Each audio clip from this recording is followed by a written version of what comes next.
What if I told you that in a small village, there are rituals happening that no one has ever seen? A secret cult calling forth something from the shadows that isn't human. Would you believe me? This isn't a horror story. This is a reality so chilling that once you understand it, you might lose sleep forever. And the scariest part, there was someone in the midst of it all who uncovered the truth. And then, he vanished. All you have to do is watch this video till the end, or the truth that unfolds might be something you can't handle. A chill wind rattled the window panes as the fire crackled warmly in the hearth. Outside, the distant echo of laughter and footsteps on cobbled streets mixed with something darker and eerie, almost rhythmic howling that sent a shiver through the air. It was the kind of sound that made one question whether it was mere revelry or something far more sinister. "I wonder sometimes," Jane Marple mused, her voice quiet yet deliberate, "if there isn't a concentration of evil in small places." Prudence Fairweather looked up sharply, her fingers tightening around the delicate stem of her sherry glass. "What do you mean, Jane?" she asked, a faint frown creasing her brow. Miss Marple, settled comfortably in the opposite armchair, merely smiled. The warm glow of the fire softened the lines of age on her face, but the sharp intelligence in her bright, bird-like eyes remained unchanged. She was, in essence, the same girl Prudence had known all those years, a curious, observant, and always asking the questions others preferred to ignore. Just as Miss Marple parted her lips to answer, a sudden explosion shattered the stillness. A firecracker, followed by a chorus of shrieks and wild laughter, as if some ancient ritual was unfolding in the dark beyond the heavy curtains. Then came the steady, ominous beat of a drum. Prudence sighed, swirling her sherry. "Local festivities," she explained, as though trying to dismiss the unsettling sounds. "Nothing more than a bit of harmless mischief." Miss Marple merely raised an eyebrow. The shadows beyond the heavy velvet drapes held secrets, and secrets, as she well knew, were rarely harmless. "One is aware, of course," she continued, voice steady, "that wrongdoing flourishes in cities. The newspapers never fail to remind us of every gruesome crime, every sensational scandal. But I do wonder, aren't even more terrible things happening in England's villages and hamlets, hidden beneath the surface?" Prudence gave a small, dismissive laugh. "Oh, come now, Jane. That's simply your imagination running away with you again." Miss Marple's lips twitched in amusement. "I rather think not, dear." Another crackle of firecrackers outside, followed by the distant wail of someone being carried away in the wind. The flames in the fireplace flickered, as if sensing the tension in the room. Prudence's fingers drummed lightly against the glass in her hand. "Meon Maltravers is a respectable place," she said, as if speaking the words made them true. "Respectable?" Miss Marple let her gaze wander over the elegant drawing room. Fairweather House, an imposing Georgian structure facing the village's main street, exuded the kind of quiet dignity one expected of such homes. But appearances were often deceiving. Miss Marple had arrived earlier that afternoon, and by daylight, Meon Maltravers had seemed charming enough, a quaint town of red-tiled roofs, winding cobbled lanes, and sweeping views over the South Downs. But now, in the dark, now the same streets seemed to whisper secrets, the same houses loomed, their windows like watchful eyes. Miss Marple tilted her head. "Are you quite sure?" she asked, her voice gentle yet probing. Prudence waved a hand. "Honestly, Jane, it's just the local youths making mischief, perfectly harmless. You always did have a rather morbid way of looking at things." "This isn't imagination, dear," Miss Marple said lightly. "I've seen it before."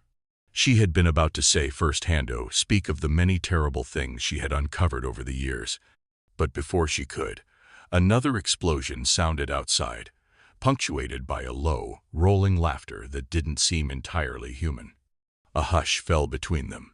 The fire hissed softly in the grate. Even Prudence, for all her practical sensibilities, seemed momentarily uneasy. Miss Marple took the opportunity to speak.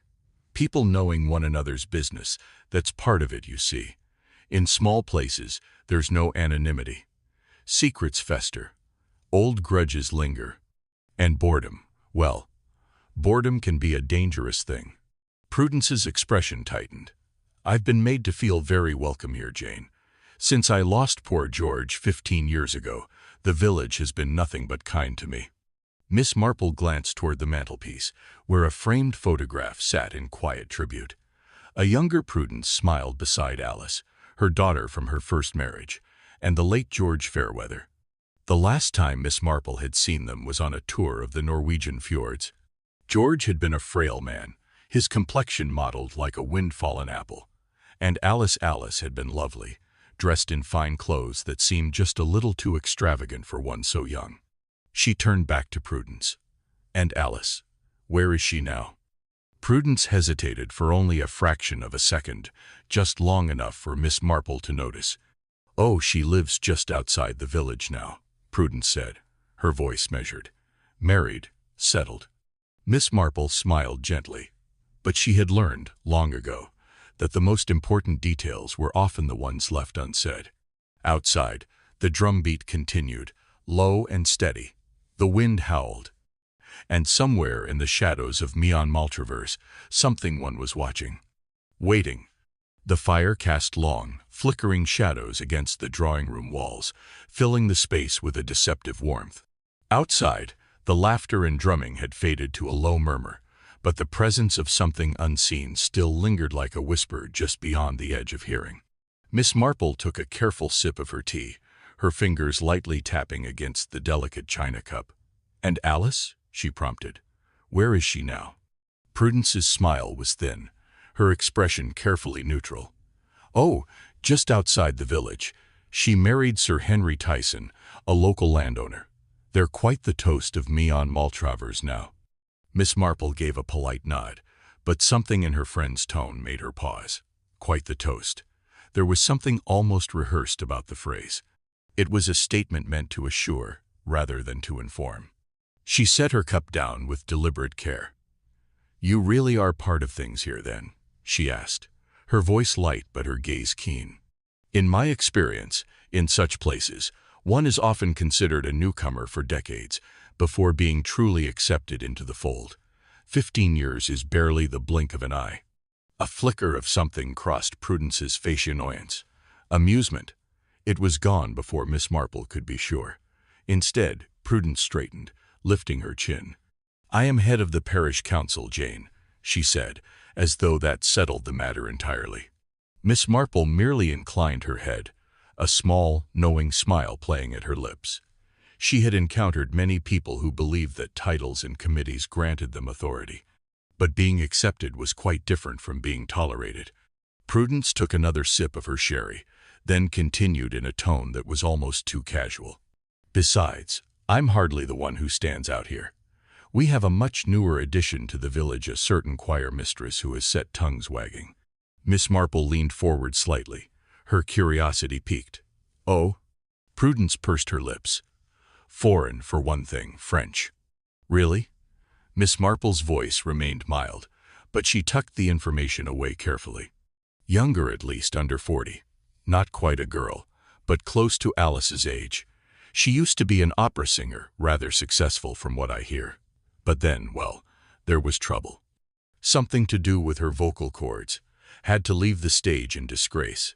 Now she's renting Badger's Rest, that ghastly arts and crafts monstrosity on the edge of the village." Miss Marple gave a thoughtful hum. "And you say she's stirred up speculation?" Prudence let out a small, almost imperceptible sigh. "An unaccompanied woman, Jane. You know how it is. She's ruffled a few feathers." Miss Marple's eyes twinkled with something between amusement and understanding. "I see." "Of course," Prudence added quickly. "I don't give in to gossip." "Of course," Miss Marple echoed, though her smile suggested otherwise. Prudence took another measured sip of sherry. "That said," she continued, her voice dropping just a fraction, "Christopher Pulfrith, poet, you know, has just published his latest collection, and guess who it's dedicated to?" Miss Marple allowed herself a small, knowing smile. "The choir mistress, I presume." Prudence nodded, setting down her glass with a decisive clink. "The enchantress of song, he calls her. You can imagine how that went down with his wife Annabel. Not exactly what one would picture when thinking of an enchantress, mind you. She's, well, rather severe. Socialist tendencies, always making a nuisance of herself, opposing the most sensible suggestions on the parish council. It's exhausting, really. Miss Marple's expression didn't change, though she mentally noted that Prudence had chosen not to say whether Annabel Palfrey's resentment was justified. And how has she taken this poetic dedication? Spitting feathers, no doubt, Prudence said briskly. No one has seen her smile in weeks, though that's not entirely unusual. Miss Marple allowed a pause to settle between them, the fire crackling softly in the background. Then she tilted her head, her voice musing.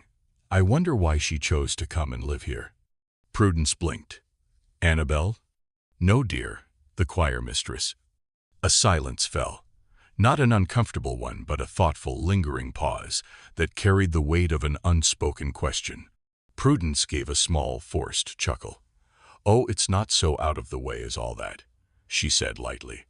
We have a direct train to London, a mainline station, as you've seen yourself. Miss Marple nodded, though she had the distinct feeling that they were avoiding something. Why had this mysterious Frenchwoman chosen to settle in Meon Maltravers of all places? An unmarried foreign woman, isolated in a small, tight-knit village where a simple raised eyebrow could unravel a person's entire existence. It was unusual. Of course, you shall meet her tonight, Prudence added, briskly moving the conversation along. The choir rehearsal will be held at her house. The church roof is being repaired, so she's hosting. And hopefully you'll see Alice again. She sings all too often she can get away, that is. Miss Marple folded her hands neatly in her lap. Oh? She and Henry keep animals. A few sheep, some pigs.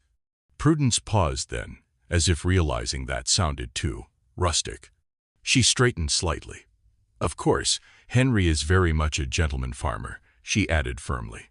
But one must find a way to make all that land pay. Miss Marple smiled politely. But there it was again, that carefully measured tone, as though the words were being chosen with precision. And outside, beyond the heavy curtains, the wind howled once more. The drumming had stopped, but the silence it left behind was even more unsettling. The wind outside had picked up, rattling the window panes like ghostly fingers tapping against the glass. The fire in the hearth burned steadily, but its warmth did little to dispel the growing chill that had settled in Miss Marple's bones. Not just the cold of an autumn evening, but something more insidious, something unseen. Prudence sat primly in her chair, sipping her sherry with the poise of a woman who had long since mastered the art of appearing at ease, even when she was anything but. Yes, choir practice, of course. I did mention it, surely. We have so much to rehearse before Advent, and it's just around the corner now. Miss Marple gave a polite nod, though inwardly she sighed. She would have much preferred a quiet evening by the fire, her knitting in hand, the rhythmic click of her needles far more appealing than the shrill harmonies of an amateur choir. She had only just begun an Argyle jumper for her nephew Raymond's Christmas present, though whether Raymond would wear such a thing remained to be seen. Prudence, sensing hesitation, tilted her head with a knowing smile. I remember you having a lovely soprano voice, Jane, she said, her voice as crisp as autumn leaves beneath a boot. Miss Marple chuckled softly. It's quite some time since I sang in the school choir, dear. I shall be perfectly happy to watch. Just then, a sudden gust of wind funneled down the chimney, sending a spray of glowing embers onto the hearthrug. A few sparks skittered across the stone like fireflies before winking out. Miss Marple's gaze lingered on the flames, her blue eyes deep with thought, as though searching for something within their flickering depths. Prudence followed her gaze, then frowned. It's far too low. I'll ring for the maid immediately. No, no, Miss Marple lifted a hand. I'm quite warm enough. But Prudence was already reaching for the bell pull. A moment later the maid appeared, a slight girl with wary eyes and a hastily pinned-up bun. New logs, and be quick about it, girl, Prudence ordered. Miss Marple watched as the maid hesitated just a fraction too long before retreating. There was something about the way she carried herself, a certain stiffness in her posture, that suggested unease rather than simple obedience. A moment later the flames leapt higher as the new wood caught, sending a wave of heat rolling into the room. Now, Miss Marple thought wryly, she would be far too hot. Here was the problem with staying in other people's houses. Nothing was ever quite as one would have it. Prudence gave an exaggerated sigh, shaking her head as the maid disappeared into the shadows. She's rather a fool, that girl. It's so difficult to find good maids these days. Miss Marple's lips twitched. I remember you saying the same thing the last time I saw you, Prudence. Prudence sniffed. Well, George was always rather silly about the servants. He gave the houseboy driving lessons, if you can believe it. And though he could be parsimonious at times, he paid for the former housekeeper's daughter's tuition. Thought she was too gifted to spend her life as a scullery maid. She huffed. He even paid for our butler's holiday to Brighton. That sort of thing gives them ideas above their station, if you ask me. Miss Marple did not reply immediately. Instead, she studied Prudence with quiet amusement. Here was a woman who played the role of lady of the manor convincingly, and yet, Miss Marple remembered the truth. Prudence had been a grocer's daughter, a full scholarship student at school. Afterward, she had worked as a governess, then a librarian, and finally, as an assistant to a pharmacist who had later become her first husband. And George? She had met him while working as his secretary. It was fascinating, Miss Marple thought, how people rewrote their own histories to better suit their present circumstances. As it was, Prudence continued, I let quite a few of them go when George's heart troubles began, and never rehired. It was simply too much to keep on a full staff. She glanced up at the clock, and her eyes widened. Oh goodness, we'd better be going, or we'll be late. A few moments later, wrapped in their coats, they stepped out into the crisp November air. Immediately, they were confronted by a procession moving down the street. A stream of masked figures marched past the house, their torches casting long, twisting shadows across the cobblestones. The flickering flames distorted their forms, turning them into something grotesque, half-human, half-nightmare. Miss Marple's breath caught. They looked like something from a medieval painting, demons and fiends, come to carry the sinners away. The acrid scent of burning paraffin clawed at the back of her throat. Several figures beat drums in a slow, thunderous rhythm that sent vibrations through the ground beneath their feet. Others carried life-sized papier-mâché effigies, shittiest things, with grotesquely exaggerated features, oversized heads, and bulging eyes. They were dressed in scarlet robes, their hats reminiscent of Catholic cardinals. The firelight made their expressions seem to shift and writhe, like living things. Miss Marple felt a strange hum of energy in the air. It felt dangerous, flammable, as though, at any moment, the very atmosphere might ignite. Prudence gave an exasperated sigh, as though the sight before them was no more than a mild inconvenience. The Guy Fawkes Parade, she said, shaking her head. It's all in good fun, of course, though I do sometimes wonder how wise it is to let things get quite so. She hesitated, searching for the word. Miss Marple supplied it for her. Uncontrolled. Prudence let out a small laugh, though there was an edge to it. Yes, quite. Miss Marple did not move. She simply stood there, watching. The torches burned bright. The drums pounded. The figures in the street danced and twisted, their masks grinning with fixed, grotesque expressions. And then, just for a moment only, a fraction of a second, Miss Marple had the strangest sensation. One of the masked figures turned its head. Not toward the parade, not toward the church, but toward her. The mask's hollow eyes locked onto hers. The flames crackled. The drum beats thudded. Then, as suddenly as it had turned, the masked figure moved on, disappearing into the crowd. Miss Marple exhaled slowly. Yes, there was something deeply wrong in Mion Maltravers, and she intended to find out exactly what it was. Fascinated and repelled in equal measure, Prudence strode forward with the unshakable authority of a headmistress overseeing an unruly assembly. She took no notice of the throng pressing in around them, though Miss Marple certainly did.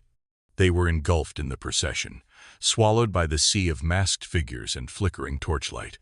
The heat from the flames licked at their faces, sending waves of shimmering gold and crimson over the shifting crowd. Several times, Miss Marple felt herself jostled. Aunt Cheshi was certain of it. A hand deliberately shoved her, sending her stumbling sideways. Her sturdy, sensible shoes scraped against the uneven cobblestones as she struggled to regain her footing. For a fleeting moment, an image of herself sprawled across the street, trampled underfoot by the marching mob, flashed through her mind. She righted herself just in time. It didn't seem to matter a jot to these people that there were two elderly women in their midst. There was a feverish intensity to the movement around them, as though they were caught in a tide that could sweep them away at any moment.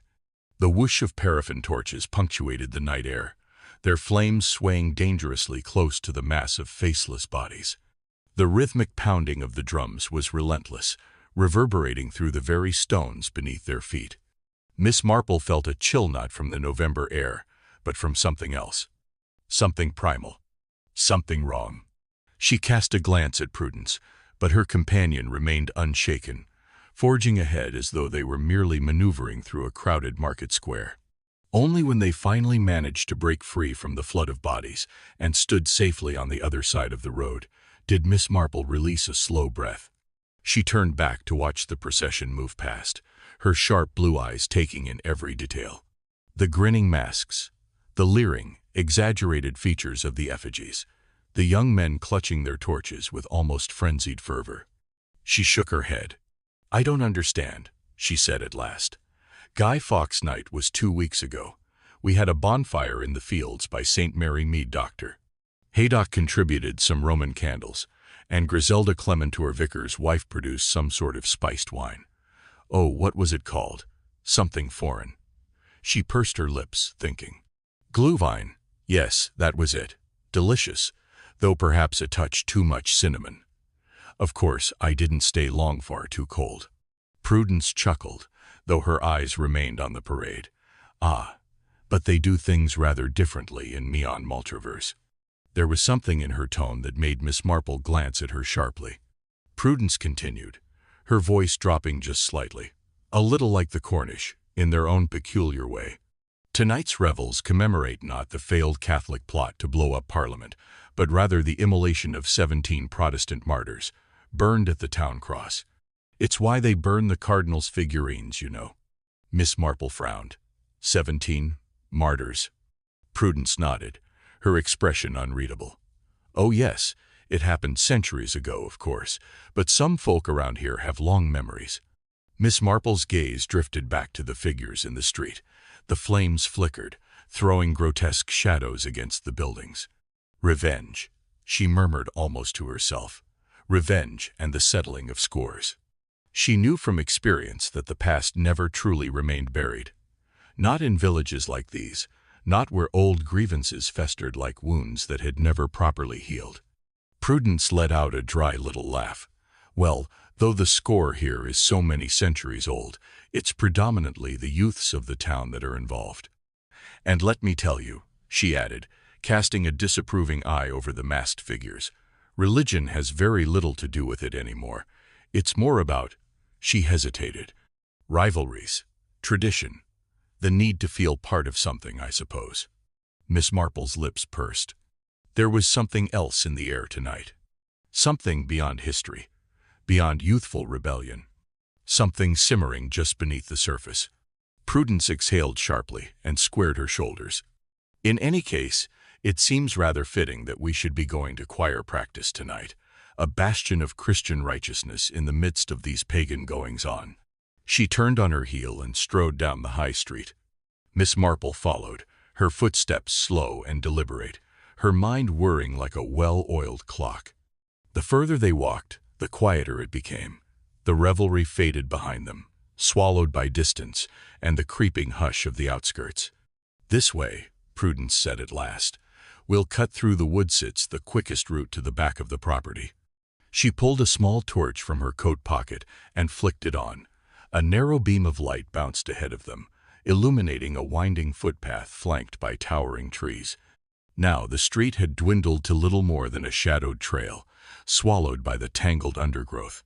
The glow from the village behind them was lost, and only the pale fingers of moonlight filtered through the bare branches overhead. Miss Marple wrapped her coat more tightly around herself. It was only a little past 5, but here, beneath the canopy of twisted limbs, it felt much later. Every footstep was audible against the damp earth. Every snapped twig sent a whisper through the darkness. Somewhere in the undergrowth, something stirred. A rustling, a low, almost imperceptible shuffle. Miss Marple hesitated, tilting her head slightly, listening. The wind? An animal? Or something else entirely? How much further? She asked quietly. Not far, Prudence replied. We're going via the back entrance. She stopped abruptly. The beam of her torch had landed on something just ahead. A figure, standing motionless in the path. The light barely reached them, but Miss Marple could just make out the details, a tall form, wrapped in dark clothing. And a mask. Not one of the garish paper effigies from the parade. This mask was different, simpler, expressionless. The silence stretched. Miss Marple felt her heartbeat quicken, though her face remained composed. The figure did not move. Then so slowly it sent a ripple of unease through her. The masked head tilted, just slightly. Watching. Waiting. A faint breath of wind stirred the leaves. And then, as if it had never been there at all, the figure turned and slipped soundlessly into the trees. For a long moment, neither woman spoke. Then Prudence let out a tight laugh. Probably one of the village boys playing games. Miss Marple did not reply. She simply adjusted her coat, cast one last glance into the shadows, and continued forward. Yes, there was something very, very wrong in Mian Maltravers, and she intended to find out exactly what it was. A shadow in the night. Miss Marple stooped carefully, her fingers brushing against something cold and smooth on the damp earth. It was small, metallic, too solid to be a mere twig or stone. She lifted it into the moonlight. A button. A strange one, too. Heavy, brass, embossed with an intricate crest. It felt old, military perhaps, or from a uniform of some sort. She turned it over in her palm, an odd sensation prickling at the back of her mind. The masked figure had disappeared into the darkness, swallowed up by the whispering trees, but he had left this behind. A clue. Jane, what is it? Prudence's voice was steady but slightly breathless. She was attempting to brush leaves from her coat, her face pale but determinedly composed. Miss Marple straightened, slipping the button into her pocket. Oh, nothing much, she said lightly. Just a little something someone dropped. She linked arms with Prudence, who still seemed shaken despite her outward resolve. Together, they pressed forward through the dense woodland. The path was narrow, winding, barely more than a trail cut between the tangled undergrowth. The scent of damp earth and moss filled the air. Somewhere in the distance, an owl hooted a long, eerie sound that made the hairs on the back of Miss Marple's neck prickle. The House of Secrets. Then, just ahead, the trees thinned, and a house emerged from the gloom. Badger's Rest. Madame Celia Bond's residence stood apart from the village, looming against the night like something out of a Gothic novel. The arts and crafts monstrosity, as Prudence had called it, was all sharp angles and sloping roofs, its tall windows glowing with warm golden light. But rather than looking inviting, the effect was unsettling. The house was too isolated, too silent. Even from this distance, something about it seemed wrong. Miss Marple's sharp eyes took in everything: the heavy curtains drawn against the night, the wrought iron fence standing like a silent sentinel, and the front door slightly ajar. That was odd. Ah, there we are, Prudence said briskly, shaking off the last of her nerves as they approached. And with any luck, we're not the last to arrive. But something gave Miss Marple pause. It wasn't just the open door. It was the feeling and instinct honed over decades. Something was amiss. She glanced back toward the darkened woods, the memory of the masked figure still fresh in her mind. Who had he been? And why had he attacked Prudence? There was only one way to find out. Shall we? Miss Marple said, her voice pleasant, but her eyes sharp as steel. And with that, they stepped inside Badger's Rest. A death in the study. Miss Marple stood utterly still for a moment, her sharp eyes moving over the scene with quiet intensity. Celia Bond's lifeless form sprawled unnaturally across the floor. the emerald shawl pooling around her in thick folds of fabric, its rich color stained by the deep, accusing red of her own blood. The study, though luxurious, had an unsettling quality to it now. The grand walnut desk, polished to a high sheen, seemed to loom over the corpse, as though still expecting its owner to sit down and continue her correspondence. A heavy velvet curtain by the French doors stirred slightly in the breeze, an eerie reminder of how the killer had come and gone silent, unseen. Miss Marple's attention flicked to the note clutched in the dead woman's rigid fingers. The words, printed in sharp, deliberate capitals, sent a cold shiver down her spine. "I know you. I know what you really are. Pay what you owe or everyone will learn the truth." What truth? And who had been so desperate for payment that they would resort to murder? But even more interesting was the blank envelope in her other hand, an empty shell almost as if it had been meant to deceive. And then, there was the matter of Celia Bond's hands. Miss Marple always noticed hands. They told you things about a person that their words never did, and Celia's hands, now there was something peculiar indeed. Her fingernails were thickened, yellowed, slightly ridged, a small, seemingly unimportant detail, but it tugged at Miss Marple's memory. She had seen such nails before, but where? She stepped closer, her gaze methodically sweeping over the desk, the papers stacked in neat piles, the overturned inkwell that had bled dark rivulets across the blotter. A cup of tea sat nearby, cold, untouched, and beside it, barely noticeable in the dim light, a tiny pale pebble. Only Miss Marple bent down, pinching it between her fingers. This was no pebble. It was chalk. A strange thing to find in a murder scene. The choir arrives. A sudden, sharp rap on the front door shattered the silence. The choir had begun to arrive. Prudence reappeared, her mouth set in a grim line. "The police are on their way," she said briskly, though there was a tremor in her voice. Miss Marple merely nodded. There was little more they could do now but wait. And yet, she could not shake the feeling that the answers were already here, somewhere within this very room. As footsteps approached in the hallway, Miss Marple allowed herself one last glance at the body on the floor.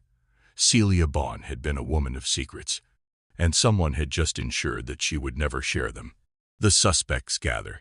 Before chaos could truly take hold, Miss Marple took one last, careful look at the note in Celia Bond's hand. The words on the envelope nagged at her, bold, ominous, yet vague enough to be a riddle.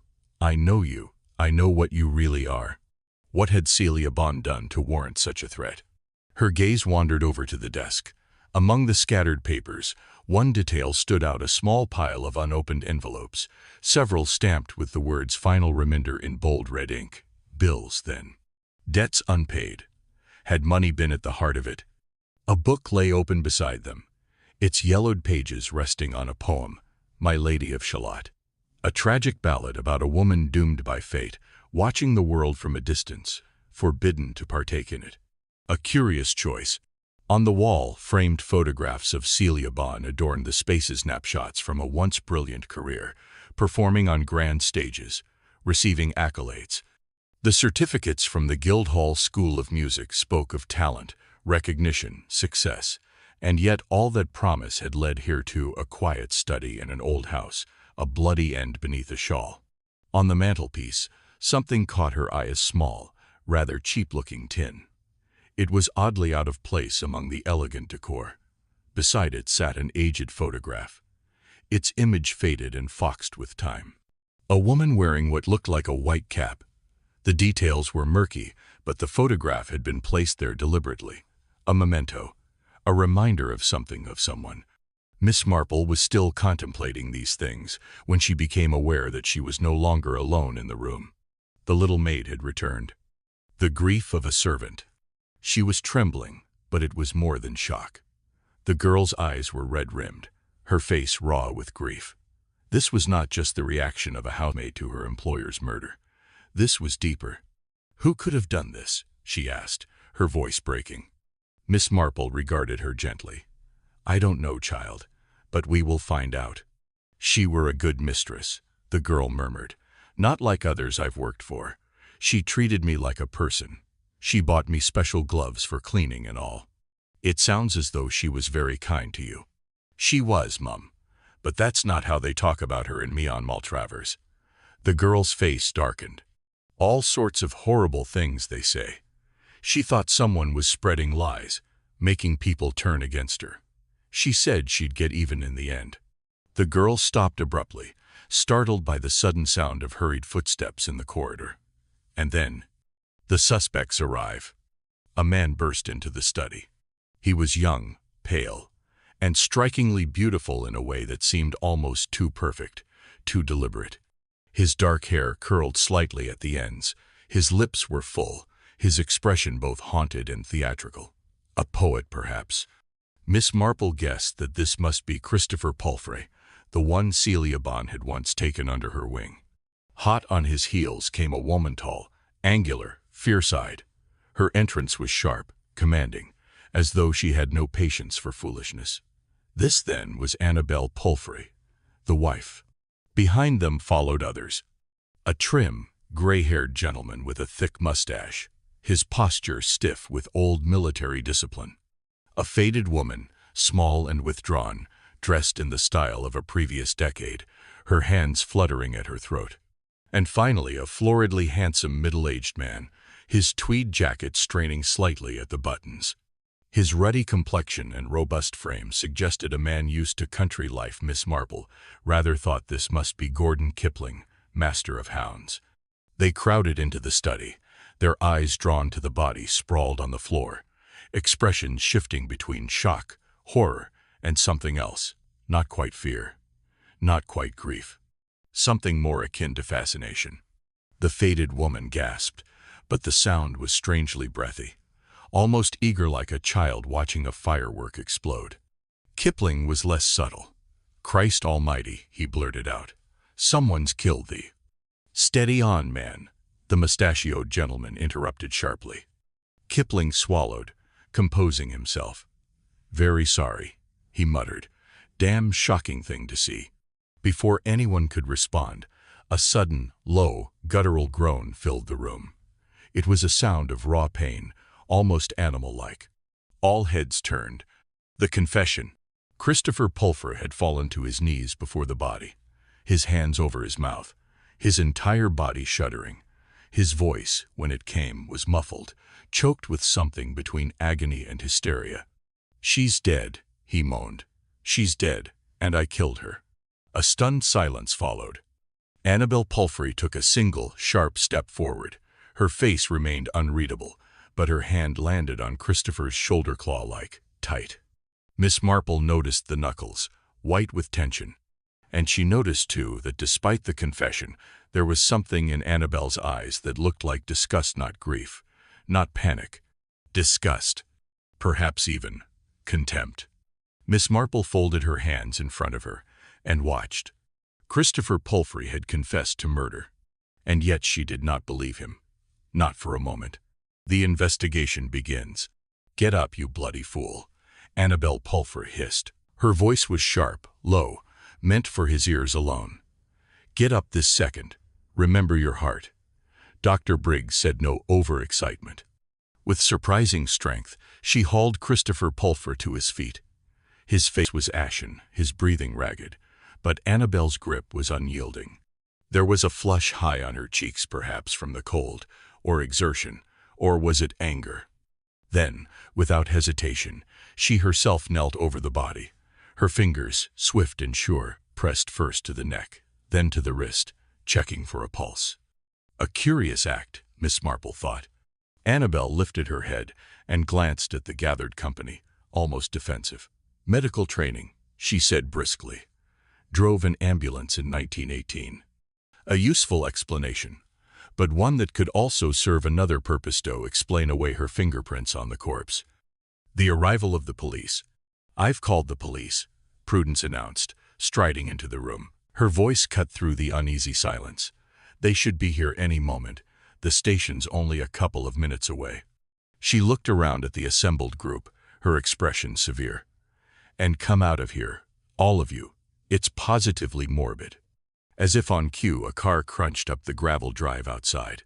A moment later, Heavy footsteps echoed in the hall, and 2 policemen entered.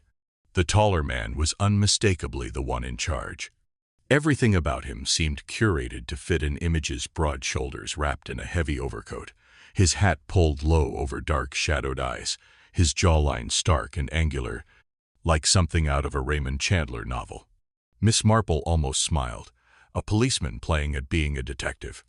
And then he opened his mouth. "I'm Inspector Idle," he said, in the broadest Sussex accent Miss Marple had ever heard. The effect was somewhat spoiled. "I'd like to ask you all a few questions." A conversation with Inspector Idle. A little while later, Miss Marple found herself led into a small sitting room by the more junior of the 2 policemen. The fire had burned low, casting flickering shadows against the walls. Inspector Idle was already seated, his heavy frame settled in a way that suggested he meant to take his time. He gestured toward an armchair opposite him. Miss Marple sat. "Jane Marple," he stated, then paused perhaps because she wasn't looking at him. Her gaze had drifted past him, through the frosted window, towards the dark woods beyond. The inspector cleared his throat, then raised his voice. "Can you hear me, madam?" Miss Marple gave a slight start and turned her gaze back to him. "Perfectly well, thank you." Idle shifted in his seat. "Your friend tells me you had an altercation with a masked man in the woods earlier, coming from the direction of the house, along the back path. That's correct?" "Not quite," Miss Marple said pleasantly. Idle blinked. "Pardon me." Miss Marple tilted her head in gracious acknowledgement. "You see, it wasn't evening. It was a little past 5. Though, of course, at this time of year, with the early darkness, one might easily make the mistake." The inspector let out a rather violent cough. "Apologies, ma'am. Just a figure of speech." Miss Marple folded her hands in her lap. "Oh, no need to apologize. It's simply that I find these little details so important to get right from the outset. You, as a policeman, will understand this, of course. Words are just words, but they can be so misleading, can't they?" Idle shifted again. Miss Marple had the distinct impression that he was reassessing her. "So, yes," she continued brightly. "I was there this afternoon, and we did encounter a masked figure. My friend was pushed roughly to the ground. A very shocking thing. Almost one might say gratuitously so." Idle frowned. "What do you mean?" Miss Marple hesitated, choosing her words carefully. "I mean that it seemed a particularly vicious acto, push an elderly woman to the ground like that when they could have easily stepped around her." Her eyes met his, almost as though they wanted to make a point. Idle was silent for a moment. Then, "And what point would that be?" Miss Marple smiled. "That, Inspector, is the question. A murder most calculated." Inspector Idle let out a long breath, his broad chest rising and falling beneath the weight of his overcoat, his brow furrowed in thought. "Whoever it was," he muttered, "they'll be long gone by now. Slipped into that crowd heading for the town cross, lost in the throng." Miss Marple's expression didn't change, but her voice held the faintest note of polite disagreement. "Oh, I'm not so sure, Inspector." Idle gave her a sharp glance.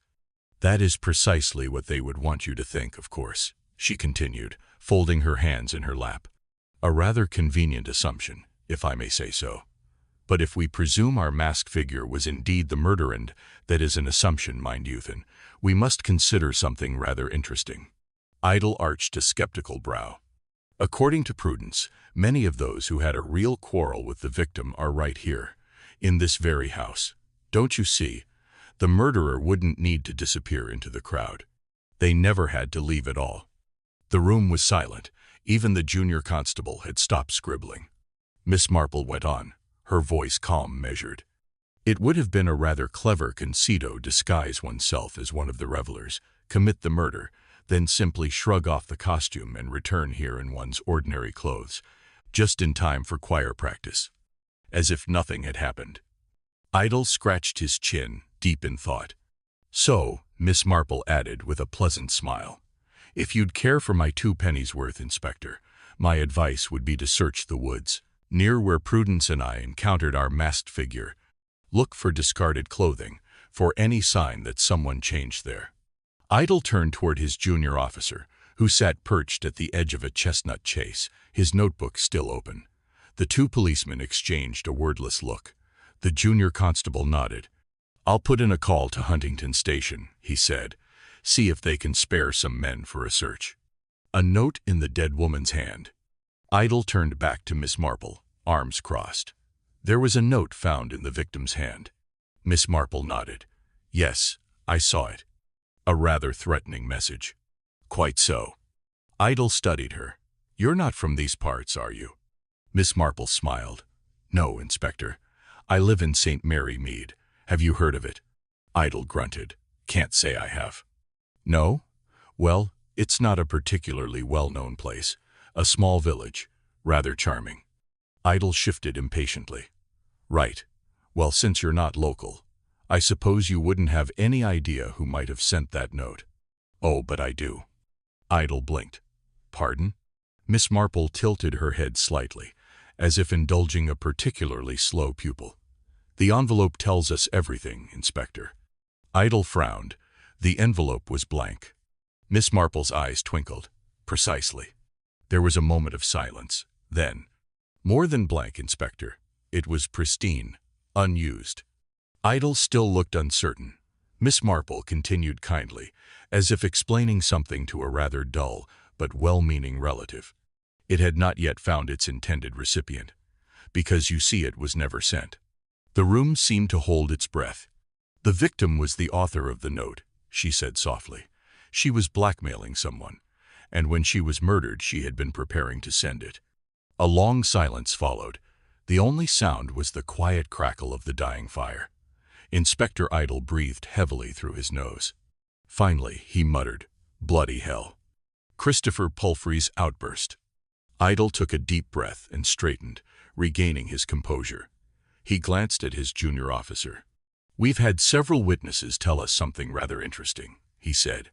After the body was discovered, Christopher Pulfrey was heard to say.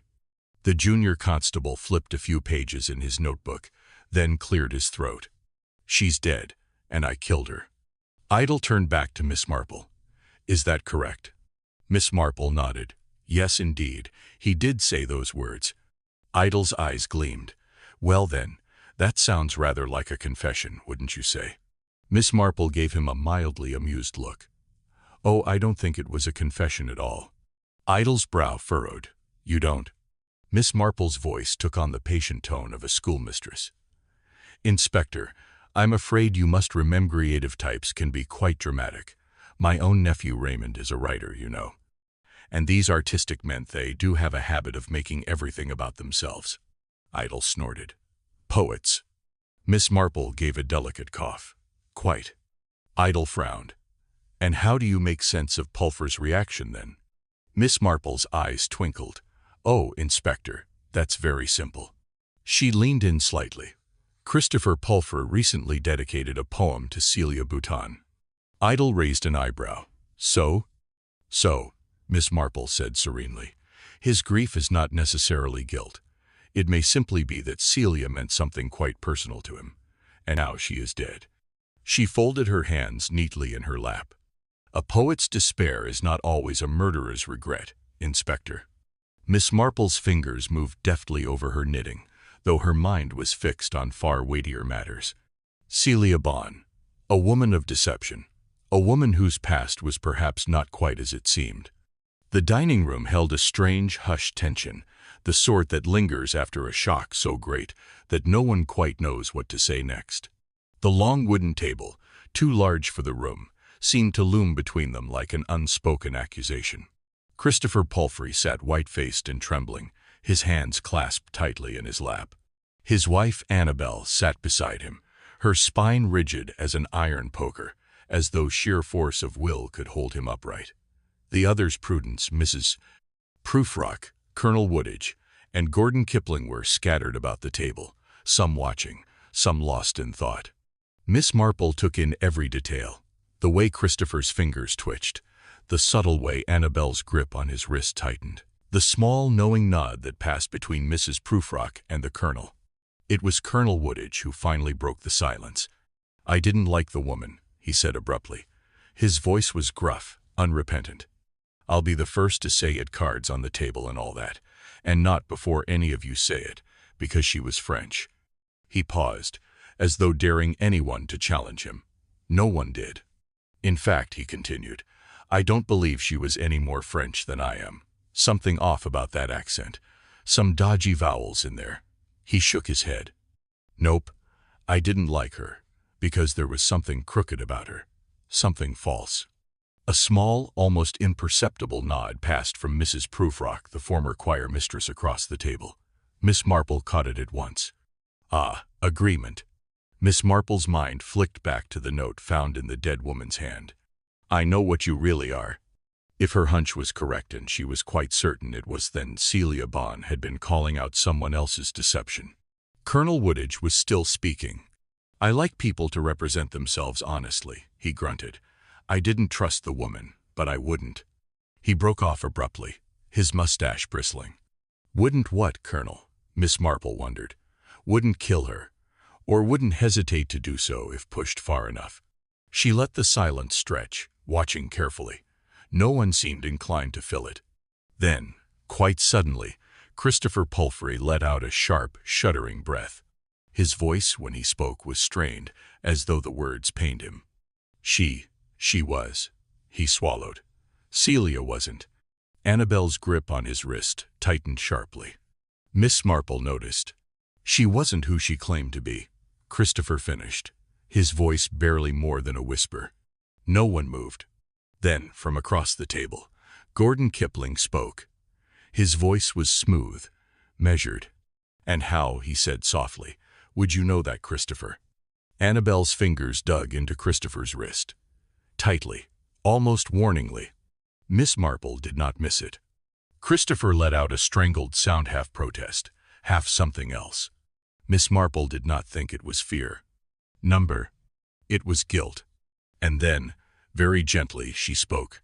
I imagine, Mr. Pulfer, she said, her knitting needles clicking softly, that you might have discovered something about her. Something that led you to dedicate your collection of poetry to her. Christopher's head snapped up. Miss Marple's smile was serene. A rather interesting dedication, she mused. A collection of poetry dedicated to Celia Bond, and among them, a rather pointed poem, My Lady of Shalott. She tilted her head. A nod to Tennyson, of course. A tragic tale. One I am very fond of, actually. She smiled, almost absently. I do like a poem that actually rhymes. Perhaps that marks me out as the Victorian I am. Her smile faded. Oh dear, where was I? She murmured. Ah yes, the old tale. The Lady of Shalott dies. Silence. Miss Marple's voice remained pleasant. And I think that this is where your artistic egoism comes in, Mr. Pulfer, she said gently. Christopher's face had gone as pale as parchment. I rather suspect that because you imagined Madame Bond dead in verse, you believe you somehow willed it into being. That in some way your words became a prophecy. A beat. The arrogance of the artistic temperament, she sighed. My nephew has it too, you know, and I say that as his loving aunt. Christopher let out a shaky breath. Miss Marple studied him for a moment longer, then nodded to herself. No, Inspector, she said finally. Christopher Pulford did not kill Celia Bond. Inspector Idle exhaled sharply, rubbing a hand over his jaw.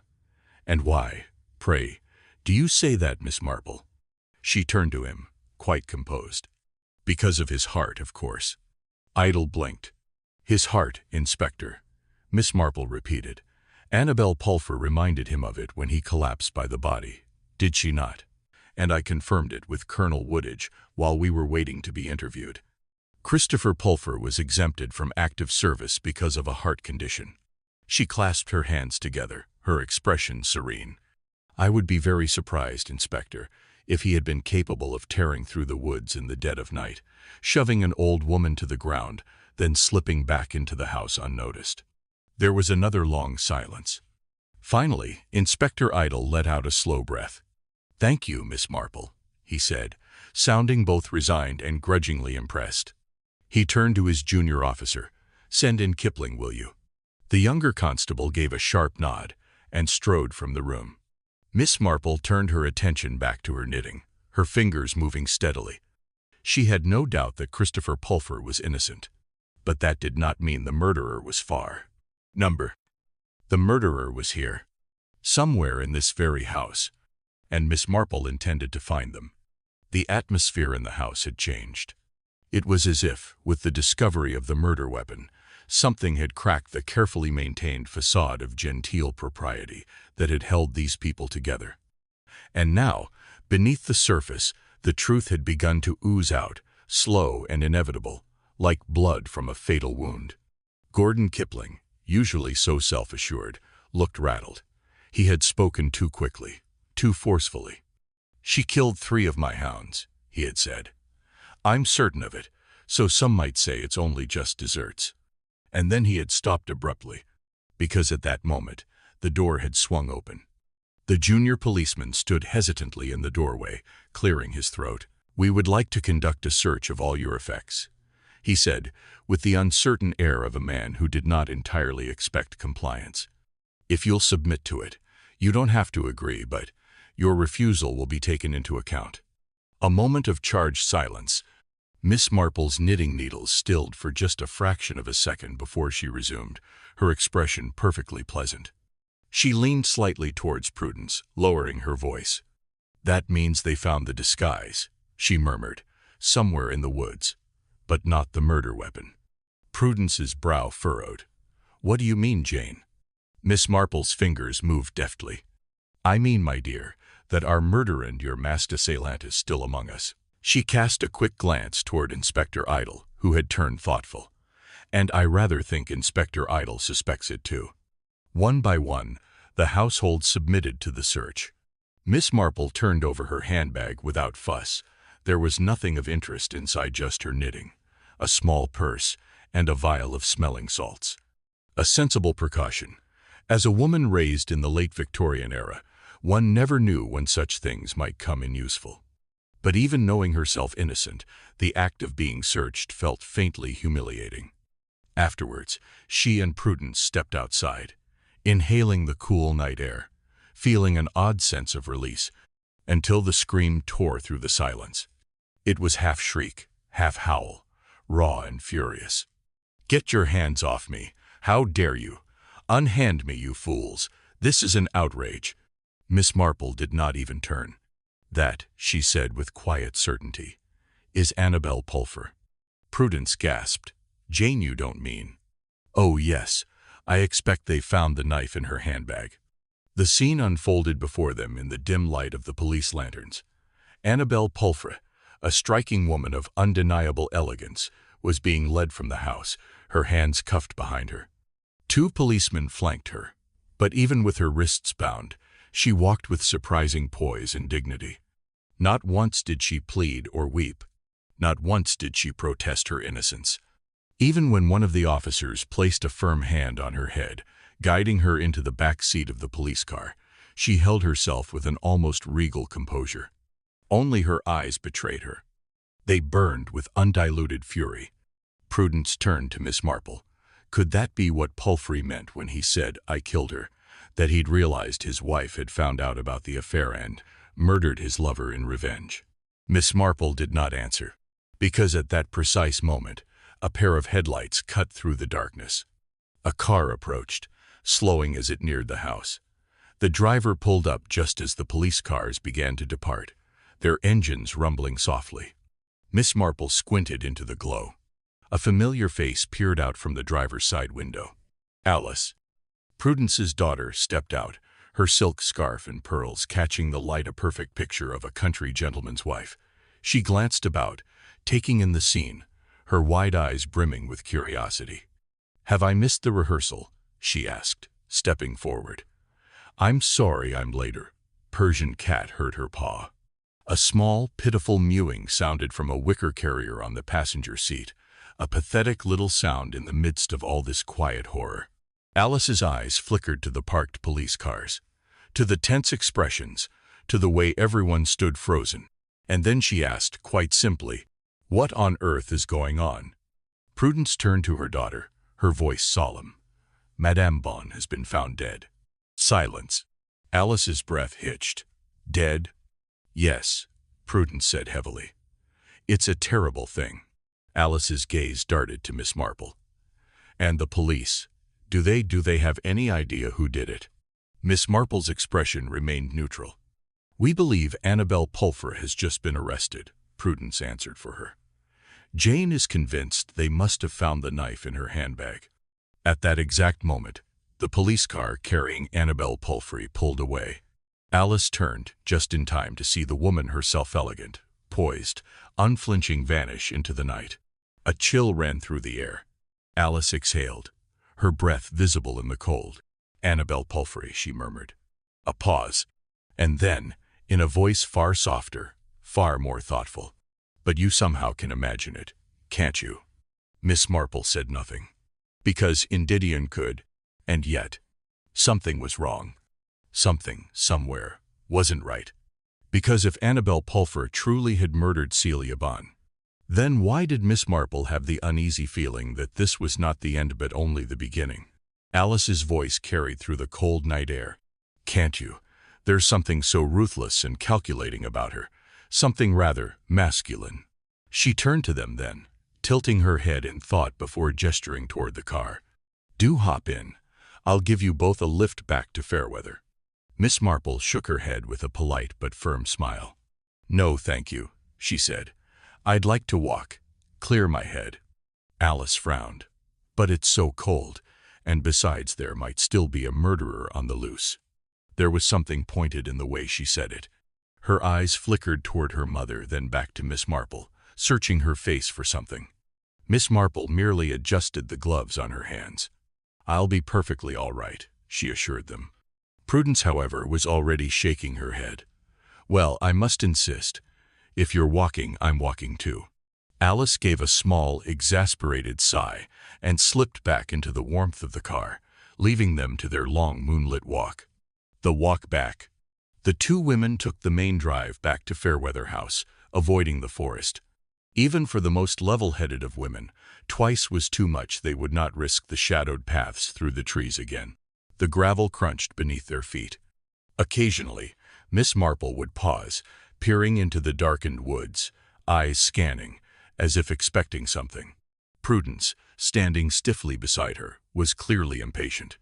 Jane, for heaven's sake, she muttered at one point, pulling her coat closer around her. The police have made an arrest, and you're acting as if the murderer is still lurking in the bushes.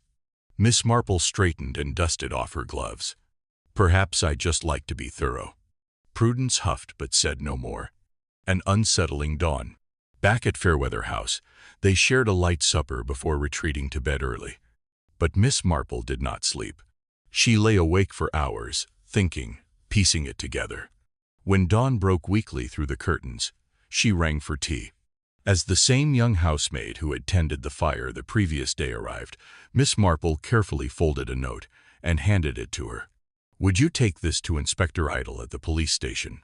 Tell him it's urgent. The girl, still sleepy-eyed, nodded and disappeared through the door. Miss Marple took a sip of tea and stared out of the window. The police believed the matter solved, but Miss Marple was certain they had arrested the wrong person. Breakfast in doubt. At breakfast, Prudence was unusually quiet. She buttered a slice of toast, then paused, as if lost in thought. Finally, she spoke. It really is shocking, she said, spooning marmalade delicately onto her toast. I never saw eye to eye with Annabelle Pulford. I'll admit, but I wouldn't have pegged her as a murderer. Miss Marple lifted her teacup, watching her over the rim. You were right, Jane, Prudence continued. Evil does happen in small places after all. She took a neat sip of tea. Miss Marple set her own cup down carefully. It does indeed. A pause. And then, she said it. But I don't believe Annabelle Pulford had anything to do with that woman's death. Prudence's teacup clinked against the saucer. She stared. You don't. Miss Marple frowned slightly. Firstly, you see, what I don't understand is this. Why go to all the trouble of disguising oneself, hiding the cloak in the woods, making such an effort only to leave the murder weapon in one's handbag? Prudence blinked. Well, perhaps she didn't have time to get rid of it. Miss Marple tilted her head. Possible, yes, but unlikely. She reached for her own toast, buttering it with meticulous care. It is, after all, quite easy to dispose of a knife. toss it in a stream, bury it under leaves, break it in two and scatter the pieces. But no, it was conveniently left, in her handbag. She took a delicate bite and chewed thoughtfully. And Annabel Palfrey, from what I observed, is far too intelligent for that. Prudence placed her teacup down and studied her friend. So, what are you saying? Miss Marple gave a small smile. I think I am getting ahead of myself. She set her toast aside and folded her hands in her lap. It seems important to start with the victim herself. You see, as soon as I saw those fingernails, I knew something was amiss. Prudence's face twisted in distaste. Fingernails? Miss Marple nodded. Yes. She tapped her fingers lightly against the table. Thickened nails, reddened cuticles, a peculiar rough texture. I knew I had seen something like them before. Her eyes flickered toward the window, lost in memory. And then I remembers maid of mine once had the same condition. Prudence frowned. What condition? Miss Marple's gaze sharpened. Paronychia. She took another sip of tea. It's quite common among domestic servants, the kind who spend long hours with their fingers in hot soapy water. A pause. Miss Marple set her teacup down, her voice crisp and quiet. But it is not common among famous sopranos. Silence. The morning light streamed in through the lace curtains, casting soft golden patterns on the tablecloth. Prudence, for once, had no reply. Miss Marple reached for her toast again. So the question, my dear Prudence, is this. If Celia Bond was exactly who she claimed to be, why did she have the hands of a maid? Miss Marple's voice was steady, but there was something in her tone, something deliberate, something unrelenting. Prudence's fingers trembled slightly as she placed her teacup back down on the saucer. It rattled against the china. Another life, Miss Marple mused, staring thoughtfully at the lace curtains as they fluttered in the soft morning breeze. Before she became a singer, what if she had one, a very different one? She turned back to Prudence. What if Celia Boniff, that was even her real name, had once been a domestic servant? Prudence stiffened. Miss Marple continued, her voice as gentle as ever, but each word landing like a drop of ink staining an untouched page. Perhaps, once upon a time, she was just a simple maid, and perhaps, at some point, a kind benefactor saw potential in her, paid for her tuition, gave her a future. She picked up a sugar cube and dropped it into her tea, watching as it dissolved. That would explain something else I found peculiar. Celia Bond attended the Guildhall School of Music and Drama. Asterisk, asterisk. She stirred her tea delicately, not looking at Prudence, though she didn't need to. She could feel the tension in the air. Now, that in itself is not strange, of course. It is a fine institution. But tell me, Prudence, why would a Frenchwoman study in England? Prudence opened her mouth but closed it again. Miss Marple did not wait for an answer. The French, she continued, are very particular about these things, very proud of their own institutions, their own methods. It would be highly unusual for a native-born French singer to train outside of her own country, unless, of course, she wasn't French at all. A long silence stretched between them. Then, finally, Prudence lifted her teacup and took a slow sip. Shall I go on? Miss Marple asked. Prudence inclined her head, ever so slightly. Miss Marple smiled. So you see, she said, I posit that the French persona was part of the disguise. A working-class girl attempting to pass as someone she was not. It's much easier to mask one's origins with a French accent than to attempt the pretense of an upper-class English one. She dabbed at her lips with a napkin, her eyes twinkling. The Colonel said something about her dodgy vowels, didn't he? That would make sense because she was likely not French at all. Prudence was silent. Miss Marple leaned in slightly. I think Celia Bond was a woman who had reinvented herself, a domestic servant turned prima donna, lifted from obscurity by the generosity of a wealthy patron. She let the words settle. Then she smiled. Tell me, Prudence, didn't you mention yesterday that your husband, dear parsimonious Georgians, paid for something rather similar? Prudence's spine went rigid. Miss Marple continued, her tone light, almost conversational. The former housekeeper's daughter, wasn't it? And from Myanmar Travers, of course. A convenient location, fast trains to London, an easy place for a girl to slip away unnoticed. She took a delicate sip of tea. Across the table, Prudence had gone pale. Miss Marple set her cup down gently. So the real question is, Prudence, what exactly are you hiding? A figure from the past. Prudence exhaled sharply. This is absurd, Jane. Completely absurd. What reason could anyone possibly have for blackmailing me?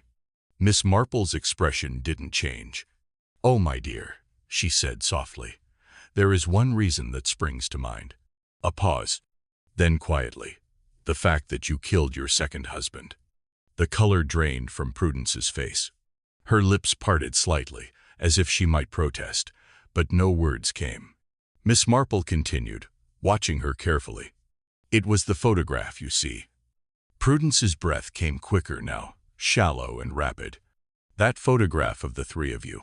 Miss Marple tapped a single finger against the polished wood of the table. Seeing it again reminded me of something I had noticed before. Her voice softened. George. He looked frail. His skin blemished, almost bruised looking. And then there were the digestive complaints, the eventual heart failure. She met Prudence's eyes. All classic signs of chronic arsenic poisoning. Prudence gripped the edge of the table. That's ridiculous, she said, but her voice lacked its usual confidence. Miss Marple gave a small, knowing smile. Perhaps, but then again. She tilted her head, as if considering something. I remember those flowers you used to wear in your hat, Prudence. A flicker of something crossed Prudence's face. Miss Marple nodded. Chaise green, wasn't it? That lovely shade. So vivid. She sighed. I recall speaking to a milliner in Much Benham about it once. I asked why she had stopped stocking them. Do you know what she told me? Silence. Miss Marple continued. The poor girls in the factories were dying, Prudence. Sickening slowly. Poisoned by the very dye used to tint the fabric. She folded her hands neatly in her lap. The symptoms. Oh, you know them, I imagine. The patches on the skin, the gastric distress, the heart trouble. A beat. Exactly the same symptoms George had. Prudence's lips parted again, but still, no words came. Miss Marple leaned in slightly, her voice almost a whisper. A one-time pharmacist's wife, Prudence. You would know all about such things, wouldn't you? A long silence. Miss Marple smiled gently, but her eyes sharp, knowing never left Prudence's. The morning light had grown stronger now, casting bold shadows across the table. Outside, a bird chirped. Inside, neither woman moved. So you see, Miss Marple murmured, I don't think Celia Bond was here to rekindle old friendships. I think she was here to collect. Another pause. Then softly, and I think you knew that too. The atmosphere in the room had shifted. The air was thick-heavy with unspoken words, with the weight of accusation. But Miss Marple did not waver. Her gaze remained locked onto Prudence, calm and unwavering, as she delivered her final conclusion. And then, of course, there's the staff. She stirred her tea gently, the spoon clinking lightly against the china. You spoke of letting them go when George's illness became difficult to manage. You said it was to ease the financial burden of keeping the household running. She let the words settle before continuing, her voice softer now. Or was it perhaps to rid yourself of potential witnesses? Prudence inhaled sharply, as though struck. This is preposterous. Is it? Miss Marple lifted a single eyebrow. And now, let us consider Celia Bond. You're quite right. Of course it would be difficult for you to have committed the murder yourself. After all, you were with me when we heard her scream. She folded her hands neatly in her lap. You were even attacked, weren't you? Pushed to the ground by the very murderer themselves. Prudence's expression was tight, controlled. Miss Marple gave her a small, knowing smile. A knife wouldn't be your style, Prudence, she said gently. Poison has always been more your thing. But your attack, that was clever, wasn't it? A rather brilliant maneuver, really. It put you completely beyond suspicion. How could anyone possibly suspect you after such a harrowing ordeal? She tilted her head slightly, as if admiring the artistry of it all. But that attack served another purpose, didn't it? The room was silent. Then, softly, a transfer. Prudence's hand tightened around her napkin. Miss Marple nodded.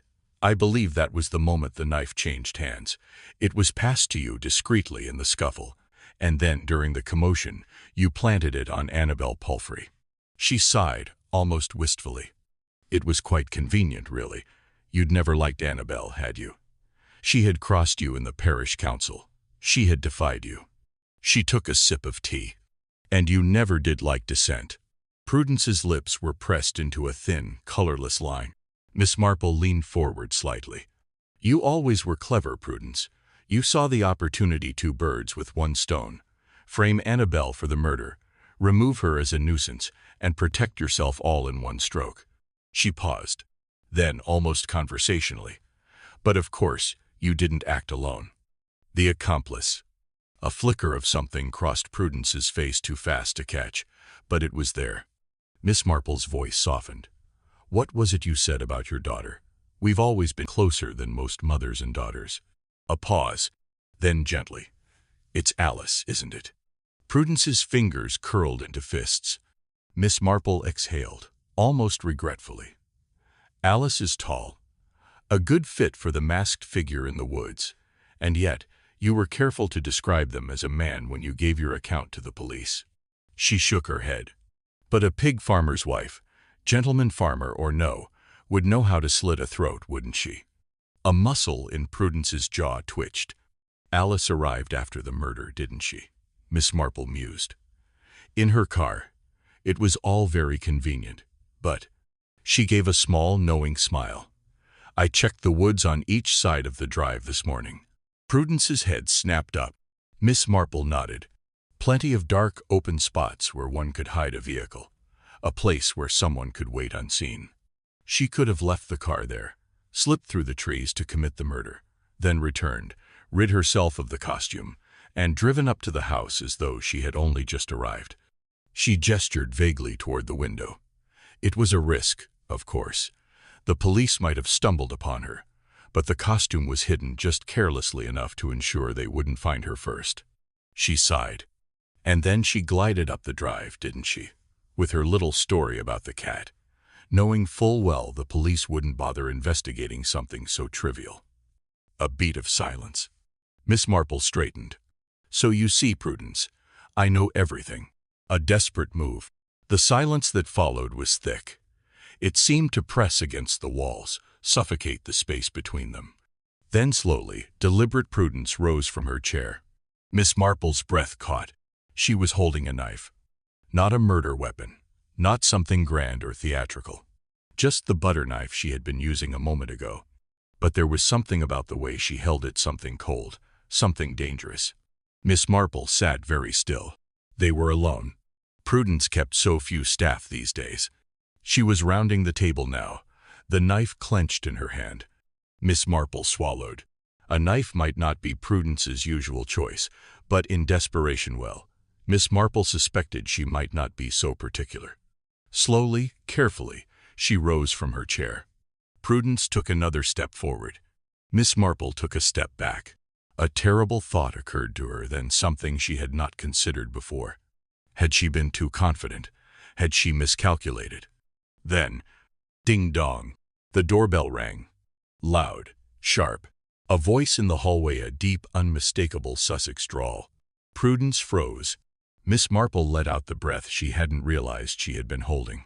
A moment later, the little maid opened the breakfast room door. "Inspector Idle to see you, madam."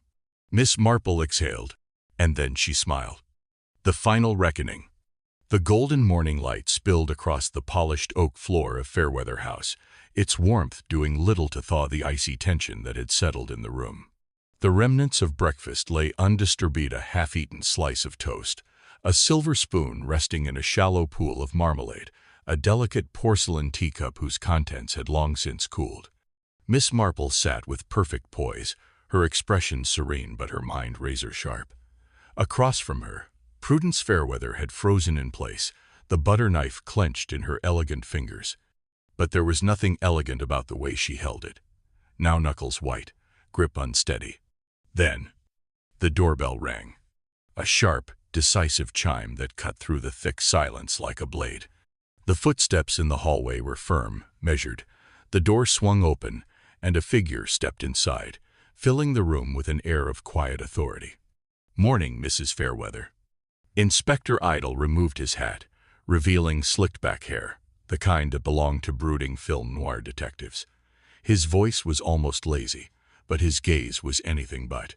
It swept over the scene, the untouched breakfast, the two women locked in an invisible battle of wills, the glint of silver in Prudence's hand. He smiled, just slightly. "I'd like to invite you to the station to answer a few questions, if you don't mind. Your daughter's already in the car." A heavy silence fell over the room. Prudence's fingers uncurled slowly, deliberately, as she set the knife down with a soft clink. When she spoke, her voice was calm, measured. "You have no evidence for any of this." Miss Marple folded her hands in her lap, her expression unreadable. "Oh, but we do, Prudence." She reached into her pocket and placed something on the table between them, a single pearl earring, its surface dull in the morning light. A muscle in Prudence's jaw twitched. "Alice's pearl," Miss Marple said softly. "I found it in the woods, right where she must have dropped it after she attacked me last night." For the first time, Prudence's composure faltered. "That proves nothing," she said, but her voice lacked the confidence it had carried before. "Then, I took the note." The voice was small, hesitant, but it struck the room like a thunderclap. All eyes turned. The little maid stood at the threshold, hands gripping the folds of her apron. Her face was pale but determined. Prudence's eyes widened slightly. "What did you say?" The girl swallowed, but lifted her chin. "The note. The one the French woman Celia brought here yesterday morning. You always threatened to turn me out if I didn't buck my ideas up. So when I built up the fire like you asked, I took it first. Thought it might come in useful." She stepped forward, holding out a crumpled, slightly singed piece of paper. Inspector Idle took it, unfolded it carefully, and scanned the words, his lips pressed into a thin line. He turned to Prudence. "George Fairweather was your husband, I presume?" Prudence did not answer. Idle sighed, shaking his head, and then, almost casually, he murmured, "You know, ma'am, the thing is you can't just go around killing people whenever the notion strikes you." The words, so offhand, so unbearably simple, seemed to crack something in the air. Prudence Fairweather, the woman who had ruled her household and community with an iron will, suddenly seemed smaller. For the first time, she had nothing to say. The end of the game. The silence stretched, heavy and suffocating. And then, as though some invisible string had been cut, Prudence's shoulders slumped. The icy defiance in her eyes dimmed, replaced by something hollow, something resigned. She didn't resist when the constable stepped forward. She didn't protest when they took her hands, securing them with efficient professionalism. As she was led toward the door, Miss Marple spoke, her voice quiet but firm. "You know, Prudence, one should never underestimate one's servants." She gave a small, sad smile. "But I should have thought you'd learned that lesson already." Prudence did not reply. Then the door closed behind her, and she was gone. Reflections in the morning light. Miss Marple sat alone in the breakfast room, gazing out at the garden. The Japanese maples had turned a brilliant red, their leaves catching the light in delicate fluttering patterns. She sighed. "Glorious," she murmured to herself. "Quite glorious." And then, after a moment, "But perhaps not altogether worth it in the end."